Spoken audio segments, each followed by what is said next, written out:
Hello, everyone.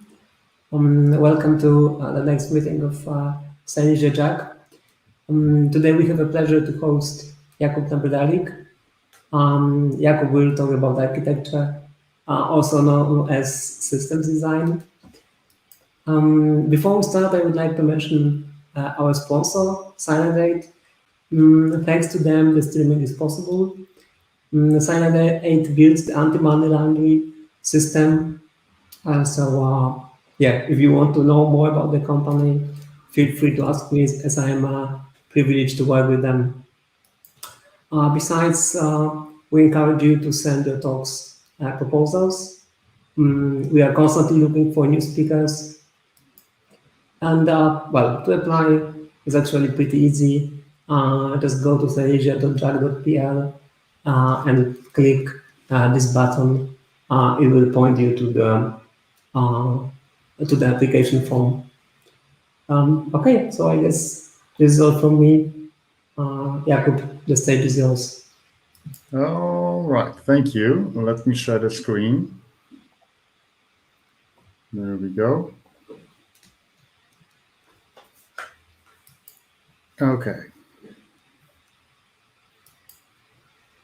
So, hello everyone. Let me just hide that.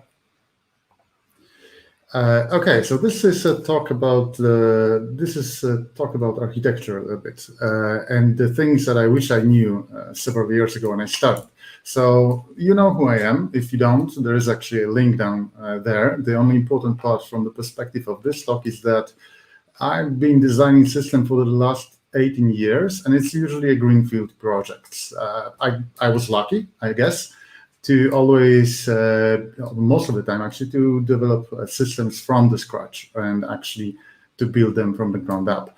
And apart from giving talks, of course, and developing and writing software, I also give a little bit of workshops in terms of architecture, reactive programming, or Spring, or test-driven development, domain-driven design, behavior-driven development, things like that. So this is me. You can read the rest on the website. And I work for a company, for Bottega, which actually delivers this kind of both consulting services where we go into a company and we help you design the system or redesign the existing system. For example, move the monolithic application into the public cloud and to microservices. Or we do reviews for architecture and for the implementation as well. And also we work with the clients, basically coding with them. So I got a client, for example, for whom I work for the last 3 years, and I work with the teams as well. So this is the kind of things I do. You can find the webpage yourself. So I'm not going to bore you with that. Anyway, I started 18 years ago, and I was a 4th grade student actually at that time.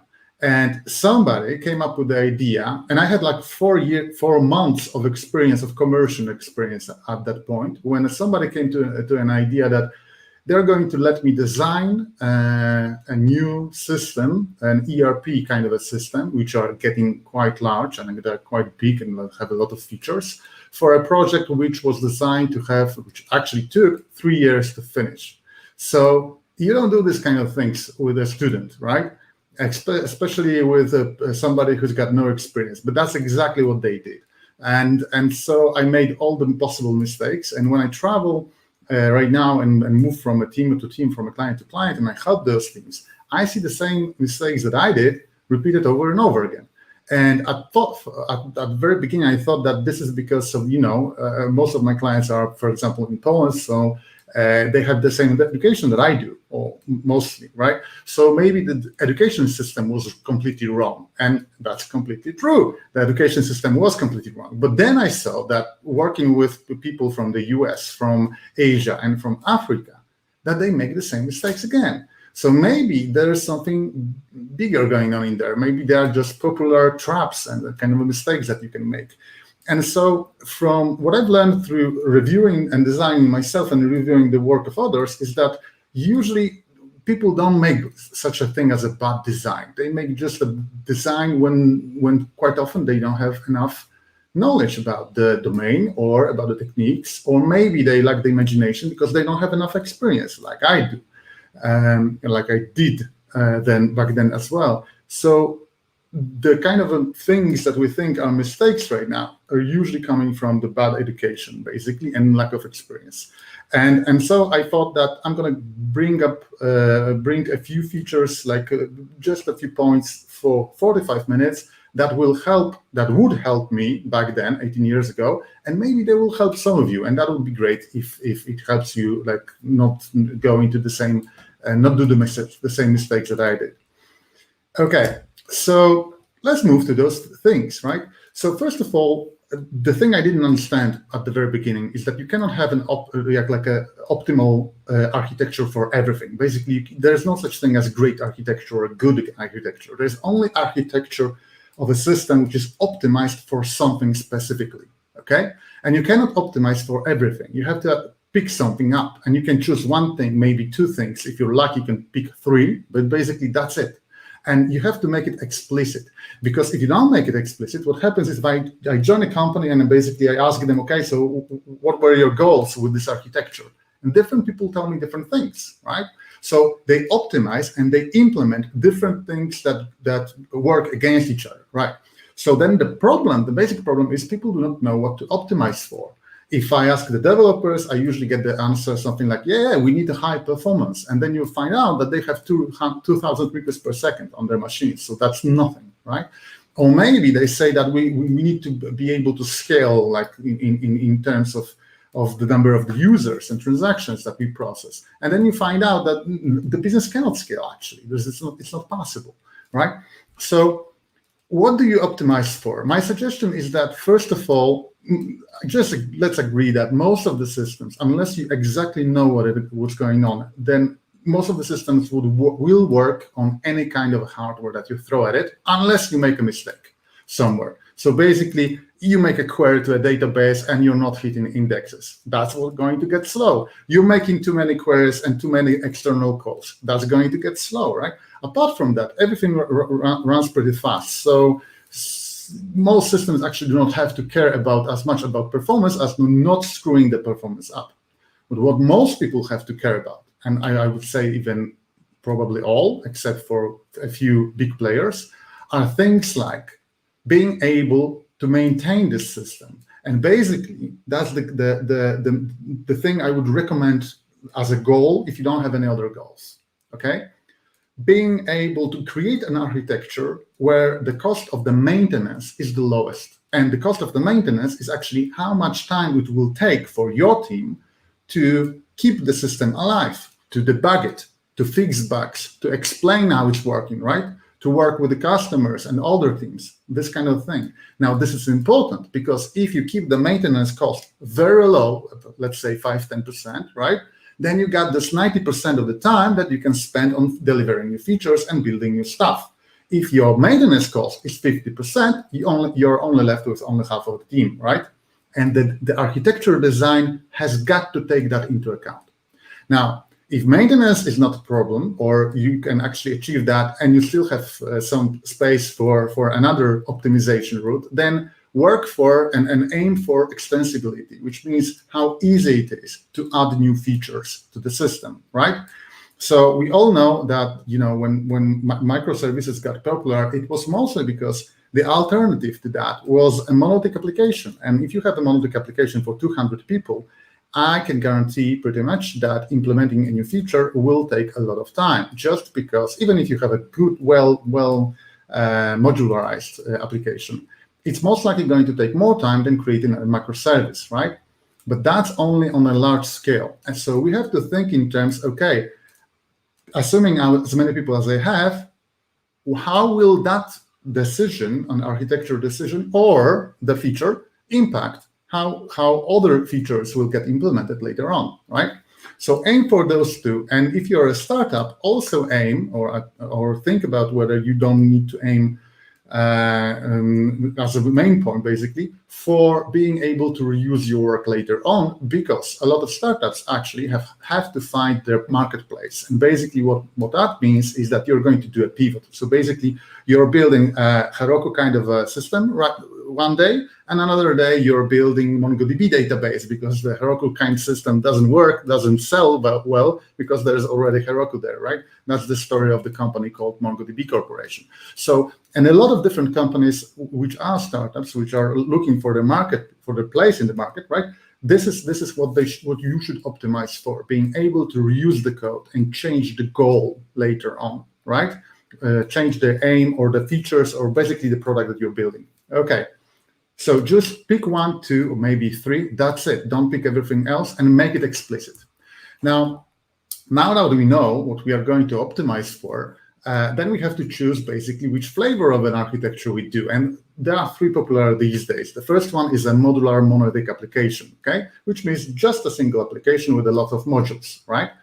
Others are distributed systems, and there are 2 flavors there as well. One is actually a synchronous distributed system, which is a microservice kind of a system talking through basically REST, for example, right? Some kind of a synchronous protocol. Then you got the event-driven systems where you could have systems basically communicating with a message bus or an event queue or event bus or message queue, something like that, where the whole communication is asynchronous. And of course, you can mix all 3, right? So now the question is, which one should we use when we are starting a new project, right? And there is a lot of confusion all around. Like I see a lot of very smart people giving you like recommendations, never start with microservices or something like, oh, never do monolithic applications anyway because they don't work, right? All of this is completely wrong. All of these flavors work in their context. And basically you have to choose the trade-offs. You have to look at them and see what kind of benefits they bring and what kind of problems they bring with those benefits, right? Everybody talks about the benefits, so now I'm going to talk about the problems, actually, right? So maybe that will help you. So with modular monolithic application, the problems that it brings, first of all, is every single deployment of such a system will be a big risk deployment, right? Now, the reason for it is if you got a single JVM and basic application on a single JVM, if you got a memory leak, that will kill the whole JVM. And it doesn't really matter which module actually creates the memory leak. It goes for the whole JVM, right? So when you have 200 people or maybe 100 people working on such a system, the only thing you're going to see in terms of the deployment is that there are going to be risk deployments. And you have to accommodate for that. And you have to think in terms, okay, what can I do with it? What you can do is you can basically improve the situation by doing more often. So basically going into continuous deployment. And the other option is just not do it at all. If your company does not allow for big risk deployment, don't use the monolithic application, okay? Now, the next thing is that to have any kind of equality, you need to have a lot of self-discipline. And it's not that difficult if we are talking about 10 people, for example, right? I can educate 10 people easily. I can work with those people and we can agree on how we build this system, right? Now, what happens if you have 100 people, on the other hand, is that, well, maybe I can teach all of them something and maybe we can agree to a lot of things, but from time to time, somebody will break up, okay? So we go in a different direction. And that's the problem, because then this part of the system will be inconsistent and will have a lower quality most of the time, right? So the more people you have, the harder it is to get. So if you have a very self-disciplined crowd, maybe like, I don't know, army developers, if there are any, then you can do it with a bigger team. If you have like a typical developers there, I would say a team or 2 teams is the maximum you can do when talking about the modular monolith. Anything above that will actually lower the quality because people will not agree with each other and we will basically will be limited by the communication channels. Okay, now communication channels. This kind of an architecture requires a lot of communication and requires you to basically share all the information about the architecture, the things that you are going to build, how it's working, how it should be working, okay? Then you have to agree on a lot of things. I suggest right from the start, use things like, for example, ArchUnit, which is a library which can create tasks for your architecture decisions, right? Or things like within the monolithic application, the compiler basically will help you a lot in terms of the contracts between the different things. But you be ready for that. You're going to run a lot and basically teach people and maybe get them together to share the information there because the communication will be crucial, right?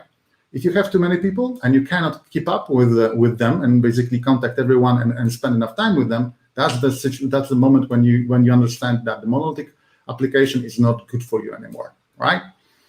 The next problem that this kind of systems have is that there is always a limited set of technologies, right? So I see companies left and right that are still on Java 8, for example, which is horrible considering next month comes Java 17, right? How is that possible?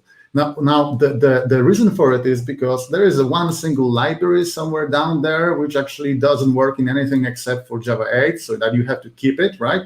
Or maybe people went into Scala and now it doesn't work very well with Kotlin. Or maybe they went into Kotlin and you want to use a Scala in this module, you can't, right? Because you are limited by the number of technologies that you can have in a single monolithic application. And the problem with this is good people, the best people that you have, after 2-3 years will get bored and will leave the project and the company most likely, looking for a more interesting job because they already know those technologies, right? That's a huge problem. The retention, the keeping those people in is actually a huge problem for the company. So when I work within a company that uses microservices, for example, that problem doesn't exist. If I want to change the technology, basically use another language, another different libraries, different approach, different frameworks, right? I want a Micronaut here, I want a Spring there, and I want Quarkus there, right? No problem whatsoever. Okay. You might be limited to in some areas, but basically the problem of limited number of technologies does not exist there or is not as important in there, right? So it's much easier to keep good people in the house. Okay. Now, the last problem is not too many people actually understand what a module is, right? We are talking about the modular monolithic system, right? So if you don't know what module is, then how can you build one? And that's actually true. That's a big problem. So I haven't seen, like maybe I hadn't read good books because my university, actually both of them sucked. But there is, like, I always wanted to have a very clear definition of a module and basically how to create domain or basically modular system, right? And I couldn't find one. So after all these years, I came up with my own definition of a module, and here it is. It works for me. Maybe it will work for you. For me, a module, first of all, has got a single responsibility, and that responsibility is for a process. So basically a verb. No, modules are not responsible for data, for nouns, okay? Data is easy to copy. Data is easy to propagate, okay? But modules are responsible for processes, and I'll talk about it later on a little bit more. Then the modules are vertical slices. They have all the layers. They have the database access layer. They have the APIs. Sometimes they have user interface, the domain, all of that, right? Now, a module has got to have a clearly identifiable API and all the other modules that it collaborates with. So what that means is that I usually have a single entry point for a module, or maybe 2 entry points for a module, but you have to be able to see them. So if I use, for modules, I use, for example, package scope, right? Then you will see one class which is public, and that will be actually the entry point to the module. It's usually called the facade or something like that, right? And it's got to be very clear what it is. If you can access any single class of the, and basically you don't know where the API is of the module, then you're going back into the kind of a spaghetti code where everything is interconnected, right? Now, the most important part is that each module has got its own database. And I don't mean by that you have to create a new database user and you have to create a physical, maybe set up a new database server. The most important part is that each module has got to have its own tables, collections, whatever you have, depending on the database that you have, right? And modules cannot read or write between different sets of data of different modules. That includes, you cannot do a join, right? Now, that sounds like, okay, we are limiting ourselves. Why would that help? Well, it would help a lot. It will help a lot because then there is less to think about when you're working with a single module. You only know that you're going to connect with other APIs and the data that you already have, right? And we'll learn how to do that in a moment, right? This is crucial. if anybody can make a join and basically do a select, do anything there with my data, I don't have modules anymore. Integration through a database is the worst possible mistake you can make, basically. Okay. The next thing is encapsulation, just like with classes. Basically, you hide everything except for the API, and that's it. Nobody can touch that. Nobody can see this. Nobody can think about this. It's really important. If you want to have a large-scale modular monolithic application for lots of developers, you have to do it. Otherwise, you are going back to the spaghetti code where everything is interconnected. Now, when you use domain-driven design, a single module is usually within, basically belongs to a single bounded context. That doesn't mean that the bounded context is the module. Actually, it's the opposite. It's not true. The single bounded context can have several modules, but each module will not work within several different domains, right? Only a single domain inside the module, that's it. And if you think about it, then module defined like this is a candidate for a microservice. You don't have to make another microservice for a module when you're going to microservices, but microservices actually can also be a small modular applications, right? Whether you take one part of the application, a module, and put it into another microservice and keep it inside that and just have a microservice with 2 or 3 modules, it depends on how practical it is, basically who owns the code and who should own the code, the communication channels, and there are a lot of different reasons to do so, right? So to think about it. And I'm not going to cover all of them, but the important thing is you have to think in terms of modular monolith as something that you can take and basically spread out into microservices later on. That's why we cannot touch the database, okay? Now, if you don't do it, you go back to the big ball of mud, which is the standard architecture everybody knows about, and which is horrible to maintain, so we don't want that, right? Okay, so these were the problems of the monolithic system and modular monolithic system, actually. Now, what are the problems with distributed synchronous system? First of all, we are talking about microservices, where each different microservice has got to be independently deployable, right? If you cannot independently deploy it, that's not microservices, okay? That's just a distributed monolith. That's an anti-pattern, don't do it. Okay, so what are the other problems with this? Because a lot of people will talk about the benefits of it. First of all, you need to model with eventual consistency in mind and take speed of light into account. Now, that doesn't mean you have to calculate the speed of light, but we'll see what that means in terms of the future, in terms of the architecture later on. Now, it requires DevOps, which means a culture of developers operating the system in production. That's a problem. Why is it a problem? Because, well, you have to be able to develop anything, you have to learn the language. You have to learn the ecosystem of the language, basically. So the IDE and stuff like this. Then you have to learn things like, for example, the databases. Then you have to learn things like the frameworks. That's a lot of knowledge. Now you have to learn also how to deploy it and basically how to build pipelines, basically how to monitor this, how to operate this in production. It used to be that there was another person for that. That would be the operations. And now you have to have all that knowledge in your head, right?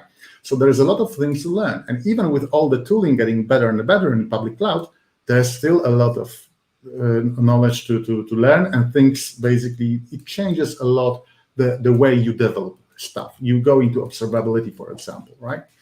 So that's a problem. The next problem is that if you are working within a company and you have several microservices out there, sooner or later there'll be a requirement where there'll be things which should look the same or basically would be very similar. Like, for example, maybe observability, logging, metrics, stuff like this, maybe the deployment pipelines. And sooner or later, you will have to have teams that will only work on tooling for other teams, right? Now, with the monolithic system, we didn't need that. And now we do, because there's a lot of more work in terms of, you don't have just a single pipeline to deploy. You have to have hundreds of pipelines. That's a complex thing to do, right? So there's a lot of work in there as well. And then you have to think about the communication inefficiency, which means that basically every single call that you had before would be nanoseconds, or maybe that will be excluded, completely removed by the JVM, because the JVM optimized this, okay, or the hotspot does. And now you have to think in terms of, okay, basically the call will take several milliseconds, maybe 50 milliseconds sometimes, right? What happens if it times out? What should be the timeout? So all these kind of questions there, how should we basically do a retry there? And with retries, how do we protect against the denial of service attack by ourselves, right? By our own services. So you have to learn all those things. They are not very difficult, but you have to take them into account. And then you have the communication complexity. Things will break. The communication will break. On the JVM, you have basically the compiler, and the JVM gives you some kind of rules within which you work. And basically, whenever you call a method, you either get an exception or you get the outcome, right? Here, you got a lot of different things that can break, and you have to take them into account. So this is very difficult for people who are starting with it, right? And the next thing is, nobody talks about that, is that unless you are working within a reactive framework, or basically you're working with reactive either framework or the programming model, your microservices will not be optimal in terms of the CPU usage. And the reason for this is that, well, most of the teams actually don't have time and don't think about optimizing even such small things like the thread pools, basically, right? If I ask a single developer working with a Spring Boot application, how many threads do they have in their thread pool, and they're using Tomcat, I think there's like maybe 1% of the developers that actually know. So if you don't know that, then you don't know where the bottleneck will be when you have a stress test there running, if you have a stress test, or if you have a large traffic on production, right? And so your application will get slower and slower, even though you're not using more than 20% of the CPU and the I/O, for example, right? So that's a big problem, because this kind of systems, the microservice kind of systems, are wasting a lot of energy out there, right? And with monolithic systems, that could be the same, except that with monolithic systems, there usually was a single person that was interested in those thread pools and actually tried to optimize them. And somebody did that job already, and everybody uses that, right? Now with microservices, everyone has got to think about what kind of thread pools do they have, and how many connections to the database they have, and maybe do the stress testing as well, and to find out where the bottlenecks are, right? Okay, now the next problem is there are no end-to-end tests anymore. Why is that? Well, you have way too many microservices to deploy to the test environment to do any kind of a end-to-end test. And the problem is that because those microservices are independently deployable, you cannot actually deploy all of them and think that nothing was going to change. Now you have 15 minutes to actually do the tests and then deploy to production. Because in the meantime, 2 or 3 different teams will actually create a new version, and we want to go with this new version to production. That's the point for microservices, right? You want to be able to deploy whenever you want as a team, basically, right? But that means you will not get any end-to-end tests anymore. You will have to test contracts, you will have to be good at testing the single microservice, and you will have to be good at monitoring, and basically do all this all the effort that was going into end-to-end testing now will go to the monitoring and observability. Okay, so people say, okay, so if all those problems, maybe we should go into event-driven systems. So basically an asynchronous distributed system that will work only with events. Wouldn't that be a solution for that? And there's a lot of good reasons why you should. But there's also some problems with that. And let's talk about them. First of all, if you want to do an event-driven system, you have to have some kind of an event bus, maybe Apache Kafka, maybe Apache Pulsar, maybe even RabbitMQ lately got the distributed transaction log, or maybe just a simple RabbitMQ, or maybe something that the cloud provides, right? Either way, you will have to have somebody doing a PhD on that shit, because this is going to break. And when it breaks, the whole system breaks, okay? So basically the whole communication will be down. So be ready with this, because if you got only 12 people, now you're losing somebody who's going only to do the PhD. And actually you should have at least 2 people, so you don't have a track factor of 1, right? So that's a kind of a problem. And then the another problem is that you might think that, okay, we are not going to actually manage this event bus ourselves. We're going to buy one from the public cloud maybe, or from maybe Confluent, from some provider. Well, here's the thing. It seems that it's easier, but then you learn that the marketing guys actually lie a lot, because that's the job of the marketing guys. So basically marketing lies, and you are left with a closed source system that you cannot do much about, and you have to learn all the quirks, and there is not much documentation there because most people actually work on open source systems, right? So with this kind of a situation, it's not that much better, actually. Okay, it might be a bit better. It's not that much better. You still have to be prepared. Somebody's got to do the PhD on the message bus. Now, the next problem is that people will create a lot of chaos with event-driven systems. Why? Well, first of all, you have to understand that there are 3 different types of events, and people don't think about it this way, right? There are events which are going to go between different teams. Whenever you have this kind of an event, let's call it a public event, then you have to think that this is going to something you have to support, because, well, there's no synchronization between teams, right?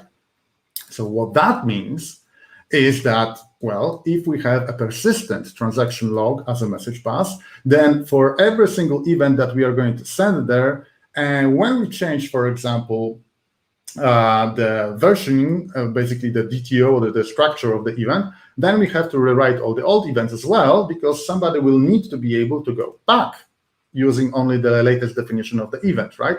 If you leave them with this, then they won't be able to go back. And what if they have a bug, actually, at this moment? So they have to go back. And that's a kind of a problem. Now, then you have events which are team level. So basically, they are between different microservices of my own team. Now, with this situation, I don't have to migrate everything, because I know all the producers of this event and all the consumers of this event. So what I can do is I can actually break the rules of microservices and even turn down and turn up the new version of both the consumer and the producer. But to be able to do this, only you or your team has got to be able to create and read those events, right? So we have to make them somehow, point out that, you know, nobody else can touch them, basically, right? And then you have another level of events, which is the private events, an event which is only sent from a single microservice back to itself. Why would you do that? Well, it turns out that this is a very good way of storing information. If you don't need a database and you're only reacting on things that happen, and you want to have some kind of a persistence, and you already use something like Apache Kafka maybe, or any kind of a persistent store, then you can use that persistent store a little bit like a database, not a fully database, doesn't have logs and everything, but you can store the information there so that you can survive for restarting, for example. So that's the problem. People don't understand the difference there. Another problem is that people do not understand the difference between events in event-driven architecture. So basically the information that communicate that goes between different services and is a contract of talking between different services, and the events in event sourcing, right? And they will try to basically merge those 2 concepts. And what happens is that, well, then the events that you store in your database, whatever that database will be, are actually the contracts that you have with other modules or other microservices. What that means is that now you can't change your database, because you will break the contract with other microservices. If you want to change the contract with microservices, then you have to make changes in the database or how you store events. You don't want this kind of a situation. So usually don't think in terms of the events in the database and events for communicating between different microservices as the same events. They don't have to be the same events. They shouldn't be the same events, most likely. Okay? People don't think about it, and when they hear events, they just see events and they see this is the same thing. They even mix that with event storming and think that events in event storming are the same events that are communicating between different microservices and are being stored in the event sourcing database. 3 different concepts. Okay. Okay, so with all that said, now you know the bad things and the problems with different approaches. Now we have to talk about actually how modules and microservices communicate with each other, right? Because fortunately, you can simplify this. There are only 3 ways they can communicate, right? And it works the same way for modules as defined before, and also for microservices. You only have three things that you can say. Basically, you can have a query, which is like find available cars, which is a question. This is asynchronous by nature. You ask a question, you get information back. Then you have commands, which are an intent. So basically, calculate cost, do something for me, right? Now, this can be synchronous in terms of, okay, you can agree to do that or not, or asynchronous when you say, okay, do this for me, and I accept no refusal, basically, right? And then you have a third kind of a communication, events, which is past tense, right? And something that is already finished, and you're basically stating a fact that has happened already, right? Like car was rented, for example, right? And these are async by nature because, well, this is stating of a fact. What do you expect? Somebody not agreeing to that fact? This has already happened, right? Now, when you know that there are only those three, then you have to take into account which one do you actually use. And here are some examples of the problems with that. Take a look at this. We got the user here, and that user tries to find the nearby cars because we have a system that is renting cars, for example, right? And we got two other microservices, one which is, or maybe modules, because it works the same.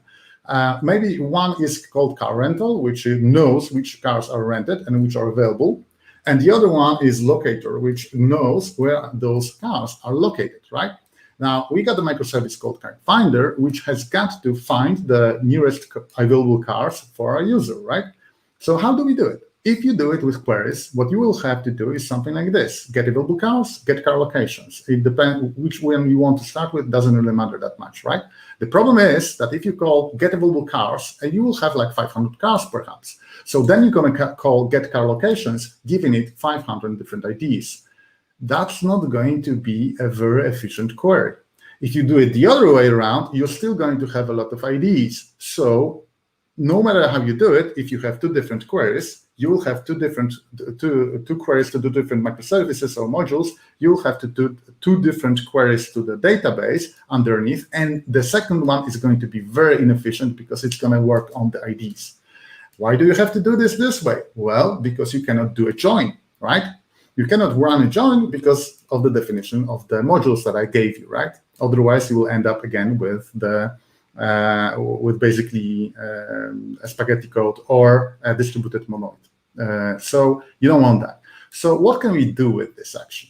Well, you have to understand that there is this thing called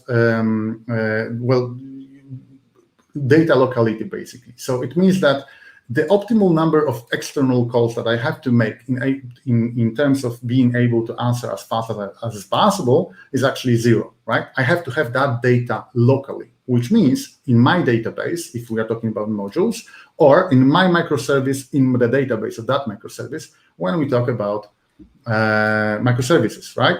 So how can we do it? You could use caching, but the caching has got its own problems. You got invalidation problem. You have the problem of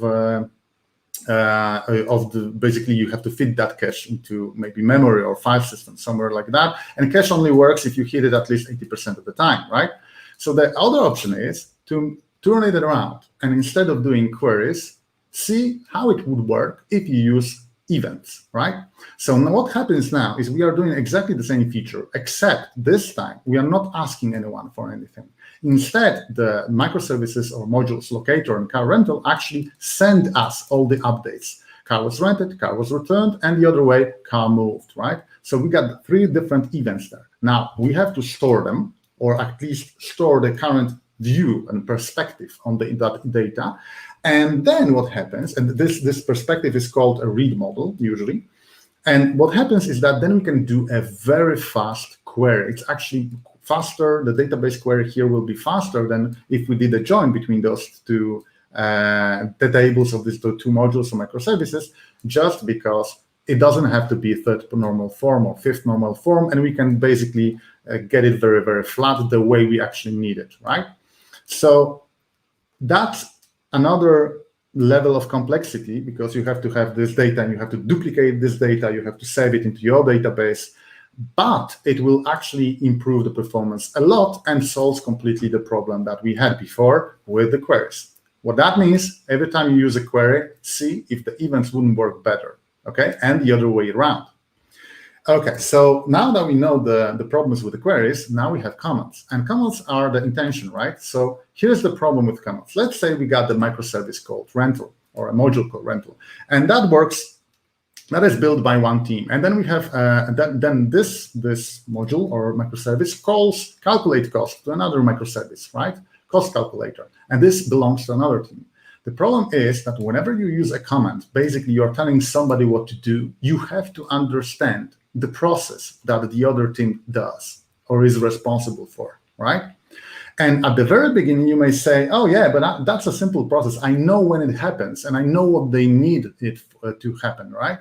But after a while, if there are several teams working on this, after say half a year or maybe a year, that will not be true anymore. Things will change, and basically the business will change and the rules will change. And you will still have to understand all the processes of all the other teams and other microservices that you're calling whenever you call a command, right?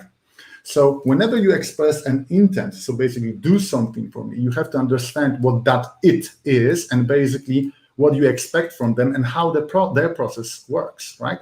It's simple when it's a single team and it's a monolithic application, but it's very difficult after some time, you're guaranteed to lose that, to not have up-to-date knowledge about what's going on and what should happen there, okay? So what can we do with this? And the option is to basically throw away the command and then go into an event. Usually using an event means that you're going to state a fact. And stating the fact means that you're doing only local reasoning. So basically you're thinking about, okay, so what happened on my side? Oh, the car was rented. Cool, I'm responsible for the renting process. So the car was rented. What happens next? I don't know, I don't care, right? And the other microservice will have to pick it up and say, okay, that's the moment that I need to calculate the cost, right? With events are safer than commands because you never have to think about other modules and what happens there. You only think in terms of the local thing, of my logic and the things that I control and the facts that I'm stating. That's it, right? Which is the reason why a lot of different people are going to event-driven architecture, right? So basically using events instead of using commands and queries, right?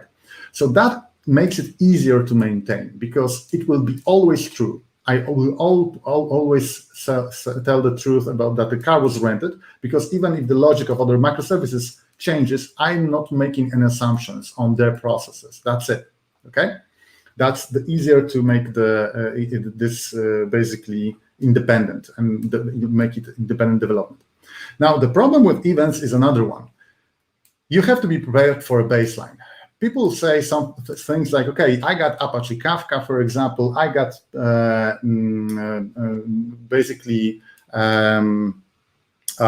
persistence. So I have no retention. I never delete those events. I can go as far as from the beginning of time, basically, right? And so I will never have to change anything. If I, for example, calculate something wrong, I will go just back into the time to the point where I started working and actually calculate everything back again if I find an error there. But it's completely not true. The reason is you will have to update the events on the queue, or basically send them again, because there is no such thing as updating an event on the queue. Send them again from the beginning whenever you have a problem on the producer side. So if I have an error and I'm saying car was rented, but I make a bug, basically make a mistake somewhere out there. And so sometimes I say car was rented even though it wasn't rented yet. What I will have to do, or maybe I skip that and I don't say that it was rented when it was actually rented, right? To be able to calculate the cost correctly, I will have to send over all the events again.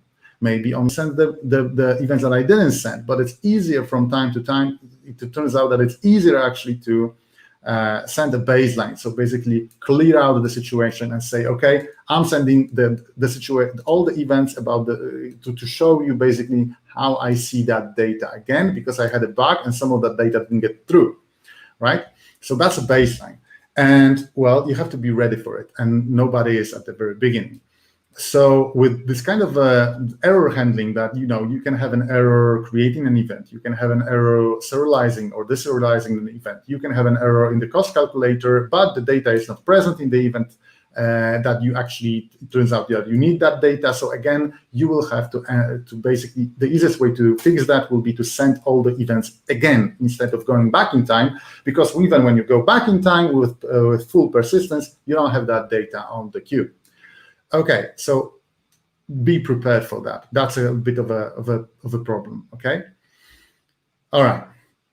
Now, the next problem is when the cost calculator has got its own database, because now you have to clear the situation with the events. So basically, you have to resend all the events again, for example, or at least the perspective on all the rentals that I have right now. So the cost calculator can calculate this, or for the last maybe day or a few days. And the other problem is that the cost calculator will have to what? Clear the database. So you have to basically drop the database on one microservice, send all the information from another microservice, and then you will get good data on the cost calculator service again. And that's actually what happens. And you have to do it if you have that bad information on the queue. And it will happen because, well, we are not perfect. We are making mistakes. Okay. Next problem. Well, now we have those different types of communication. So the next problem is actually about data ownership and a single point of truth. A lot of people will create modules and microservices focused on the data. Things like, if I'm creating a system, for example, for renting cars, the first thing that the new architect would do, and I see that a lot because I teach a lot of the newcomers into the architecture, is they create something called car module, right?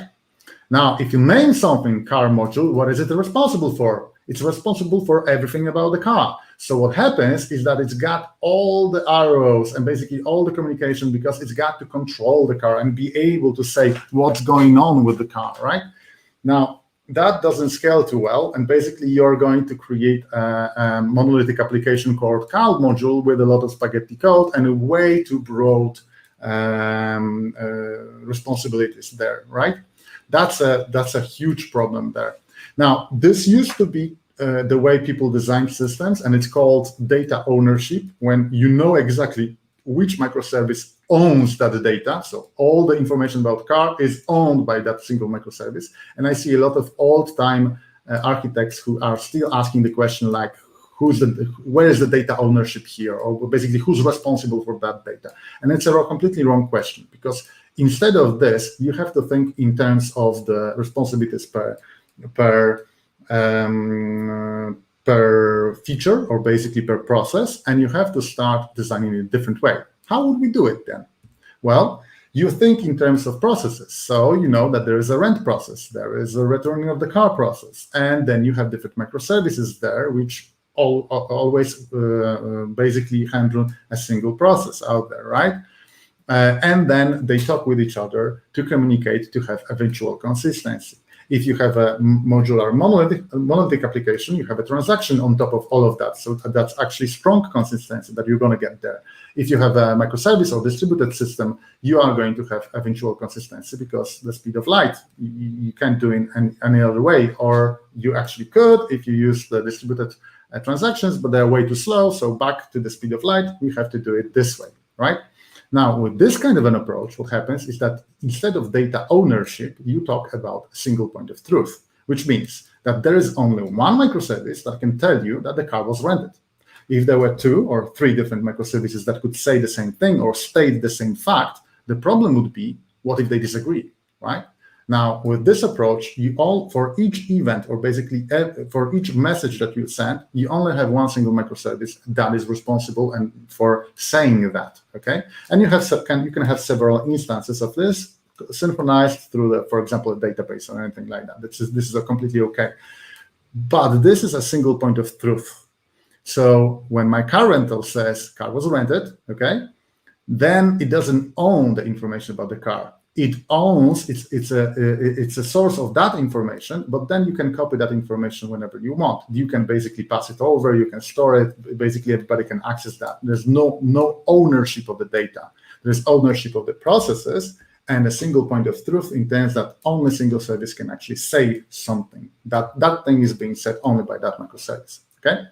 And that's a way you have to think about it. This is a different way than it used to be.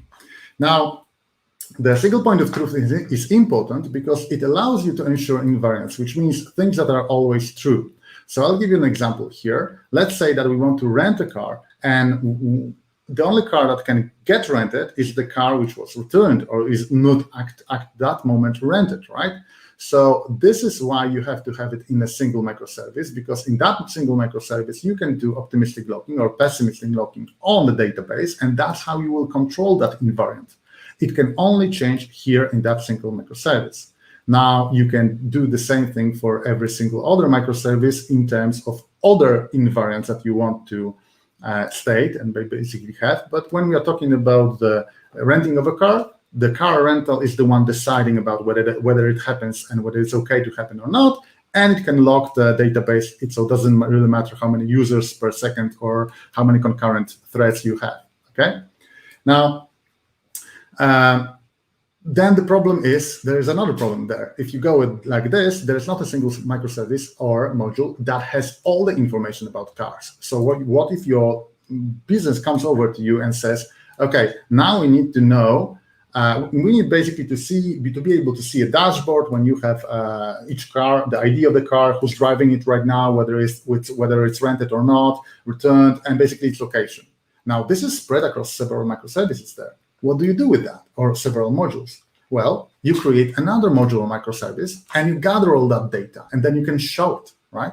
So basically, if you want to get this information to be able to show it as a kind of a dashboard, you need to create something new and get that data in. That's the only way to do it with this kind of approach.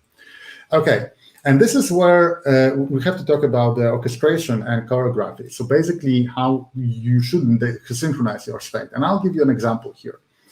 Take a look at this. Orchestration is when you have a single person, or basically a microservice or a module, telling everyone else what to do, okay?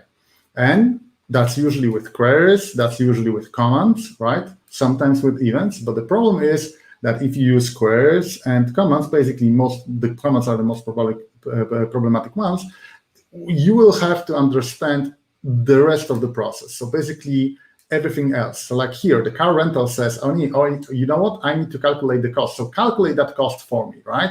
I need to know the cost. And then it says to the parkometer, well, calculate the cost for the parking time and the prepare invoice later on, and so on. It controls all that information, right? This works fine when you have on a single team for all of that. When you have several teams, having a single team controlling the whole process makes no sense. It's a bottleneck. And also, you have to understand all the other processes. So basically, you have to avoid orchestration as like fire. And I have to point you to the very good article about how they did it wrong, or how the whole industry of the big data actually got it wrong before, when they were thinking about centralizing all that information in a single place, right? And it turns out even in the big data, you can't do it. It makes no sense. You have to instead go into the kind of a partitioning, or in the terms of, in the case of processing something, you have to go from orchestration into choreography, which will look like this. We are only stating what happens on our side, and we allow the autonomy of each of those microservices to decide what they want to do with this.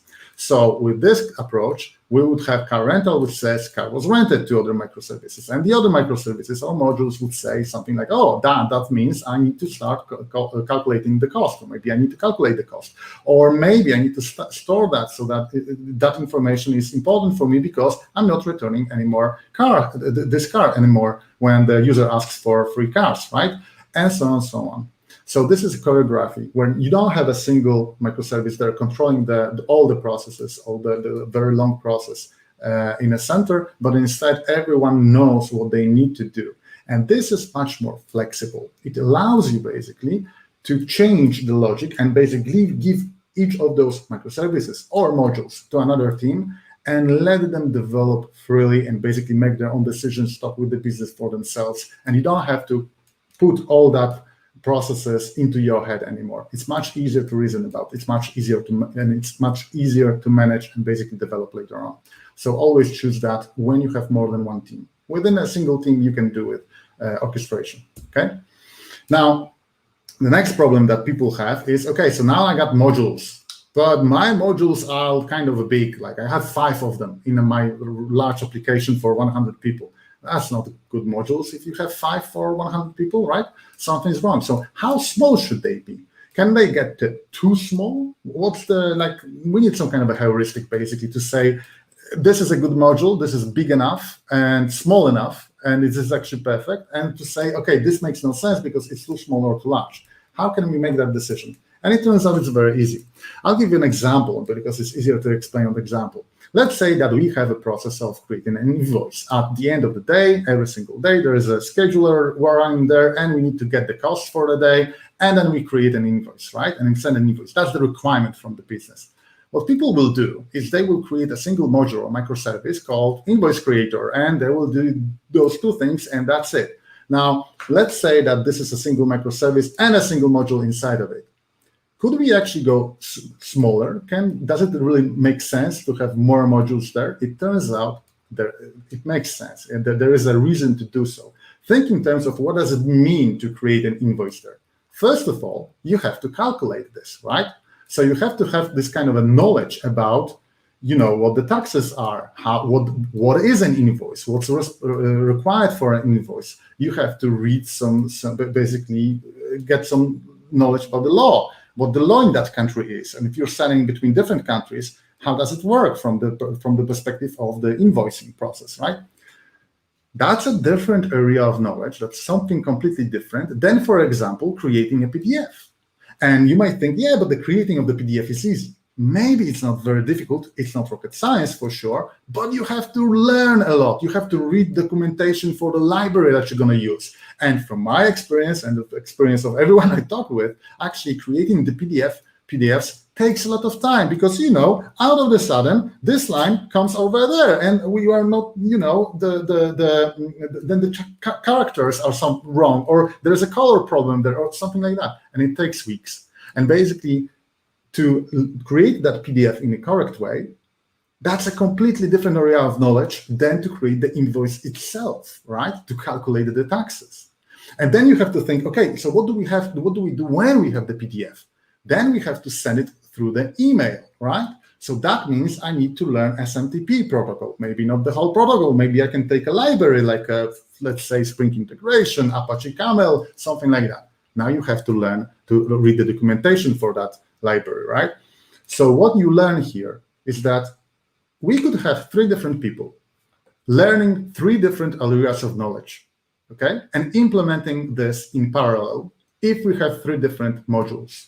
But if we only have one module, then how are we going to work with this? Either we're going to work on each other's toes, basically step on each other's toes, or everyone will have to learn everything, right? That makes no sense. So here's the heuristic for how small the modules should be from my experience. They should be so small that you cannot have another person learning, 2 people learning, having different areas of knowledge, basically, to implement that module, okay? If you can split that module into 2 small modules where each person will learn something different and they don't have to have the same knowledge, perfect. Make it so. Split it up, right? If you can't split it anymore like this, then there's no point of making it smaller anymore, okay? But wouldn't that create a lot of modules? Yeah, that will create actually a lot of modules depending on your business rules. But it turns out that's exactly correct solution because Unix works this way. A lot of small tools that solve a single problem where when you have to, even if I'm developing this myself, I would create 3 modules. Why? Well, if there's an error, I have to go to a single module and I have to put back the knowledge about that module into my head. So I basically have to learn the same things that I did when I was creating that module. And it turns out if that's smaller, it's easier to do. I don't have to think in terms of, well, if I have a problem with the PDF creation, I don't have to think about the taxes anymore, right? So it's better when I have a smaller code base to work with. That's simple as that. Okay. Next problem we have is that whenever you have different users, different agents, different actors, and they have different quality requirements from the nomenclature of Simon Brown, or other people would say non-functional requirements, then try to put them into different microservices when you're building microservice-based application, or at least think about whether this will bring in a benefit. And I'll give you an example. There was this system in Poland for registration patients for COVID-19, right? And that system, that was a single monolithic system used by patients and by nurses. Nurses were using that whenever they were giving you the vaccination, basically injecting the vaccination, right? And the patients were using this to register for it. The problem was, well, when they opened up the registration for all the people born after 1981, that was a completely denial of service attack. That was my that was people born the same year as I did. So we created a denial of service attack, I have to say, right? And the whole system broke. And what happened next was horrible, because people who were already in the hospital and trying to get vaccine, basically trying to get injected, the nurses couldn't use that system because that was a single system. Now think about it. We broke the system for everyone, even though the requirements for them are completely different. For patients, for example, for registration, that was a very low SLA. If I couldn't register today, I could register tomorrow. No worries with that, right? But there's a potential for the distributed denial of service attack, which actually happened. On the other hand, for nurses, there is a fixed number of nurses there, right? We don't have any more of them. So that's a fixed number of RPSs. No denial of service attack possible by the nurses, right? On the other hand, we need a high SLA because that process is very important and it's time critical, right? So getting all of this into a single system makes completely no sense whatsoever. What should happen is we should have two different systems. One of them would register the patients and then send that information to the patient injector. And that would be the system that the nurses can use, okay? If we had something like that, when people born on 1981, basically it created denial of service attack, the first system would die, and nothing that will not impact the people who are actually being injected right now with the vaccine at that moment at all, right? That's how you should think about it. So always think about non-functional requirements or the quality requirements. And if they are different, think whether you should actually split that system. Even when you're building a monolithic system, maybe you should have two applications instead of one, okay? Now, with this, we have to talk a little bit about SLA and availability, because people think about, the availability is something like an SLA is something like the definition is per system, and that's completely wrong in a distributed system. This is correct for a monolithic application when a single memory leak will kill the whole application, right? But in a distributed system, you have to think about the SLA per process instead. Now, we already talked about that different modules are responsible for different processes, right? So that means that also microservices, if they have on a single module, will be responsible for different processes. That's the point, right? And then you have to think about that when you have those different processes and you can have different microservices there, then you can minimize the impact of each of the failures by moving a module to another microservice, or basically splitting it out into another microservice, to another process, right? And when you take that out, then you don't have to provide the SLA for that one. Now, why is it important? It's very important because, we think in terms that if you want to make something work well, then you have to duplicate this, basically, right? You have to replicate this. So you have clusters on databases on different data centers, and you have maybe I'll have 20 microservices or instances of the same microservice. Now, that's not the only way to do it, and that's actually a problem, because if you have 20 instances of the same microservice, if you have bug in your code base that only happens after half an hour, you're going to have the same bug in all of those 20 microservices after half an hour, because you're not going to find about it when you deploy it, right? Now, aviation has got a different approach to this. They say, we want to do it differently. We want to have as little number of parts as possible, but we want to make sure that those parts work really well.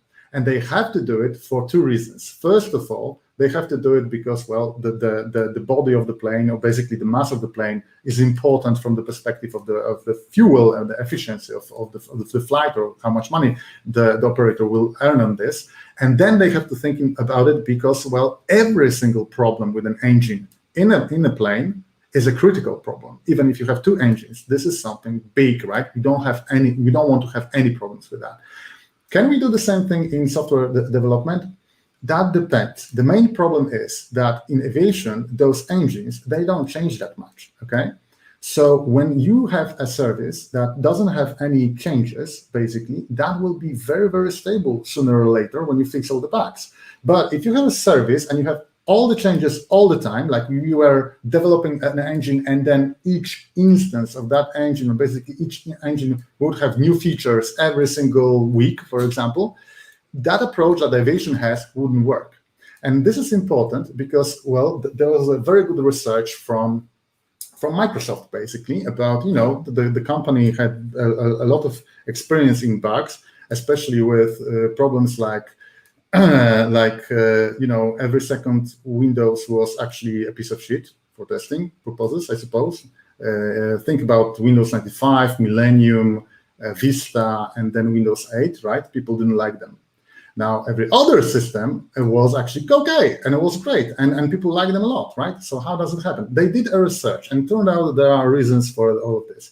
And I don't want to, I'm not going to summarize the whole research because it's quite large, but the important part is that think in terms of how often the code changes in a single microservice. If for this microservice, the code changes a lot because there'll be a lot of different requirements. The requirements are going to change, so there'll be a high frequency of changes, okay? Then it's going to be okay as long as you have to provide only low SLA. So basically, if it breaks, nobody cares, or it's okay. Then high frequency of changes, that's completely fine. But on the other hand, if you want to have a microservice or a process with high SLA, then make sure that it's got a low frequency of changes, okay? Because if you don't, then you have a situation when you have to be very stable and you change a lot. And the research from the Microsoft and Common Sense shows that's impossible.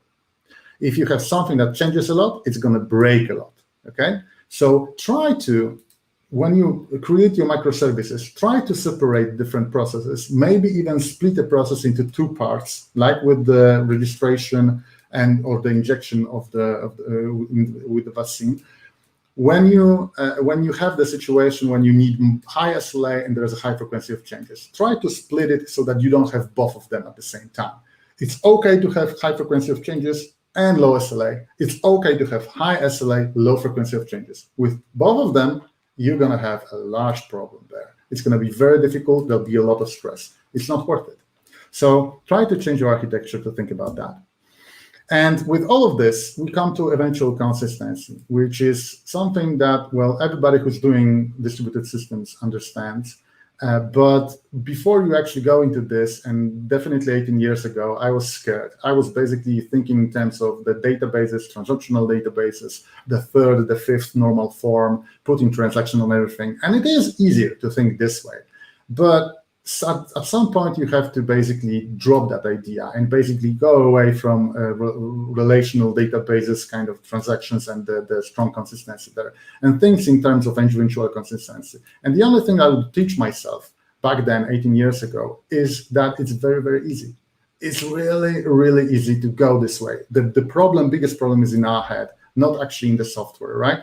Because you can take the outbox pattern and basically start a transaction, save something to 3 tables, make a scheduled, run a scheduler there, make another process that will check from those outbox tables and basically try to send something, delete them, and have another one. This is just a single annotation in Spring, for example, that will check that. And if the sending to another microservice takes too long, basically it's not possible because it breaks, there are timeouts or anything like that, then we can compensate. So basically do the undo operation, or in terms of invoicing, you can create a corrective invoice there.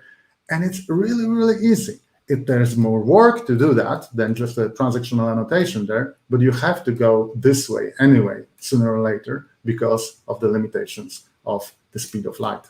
And I think I was more afraid than it was worth about this. And I was really trying for 7 years to keep the transactional model and to keep the third, fifth normal form. It's not worth it. It's not necessary. That's it.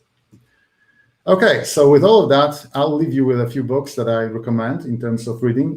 I wish I read those books 18 years ago. They weren't there yet 18 years ago, but I wish they were, and I wish I could read them. And that would be Software Architecture for Developers by Simon Brown, which is a very basic book, very good. Then The Fundamentals of Software Architecture and Engineering Approach, Designing Event-Driven Systems, and Domain-Driven Design, of course. And then Reactive Design Patterns, which is also a great book that teaches you a lot about, the concepts behind the reactive designs. Okay, that's it. Thank you very much.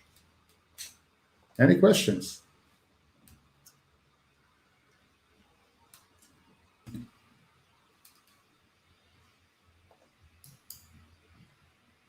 No questions. Okay, good. Time to go. Or maybe, yeah? Yeah, I think that there are no questions actually. All right. Wait a moment. Anyway, still thank you, Jakub. It was a really great presentation. Thank you for inviting me.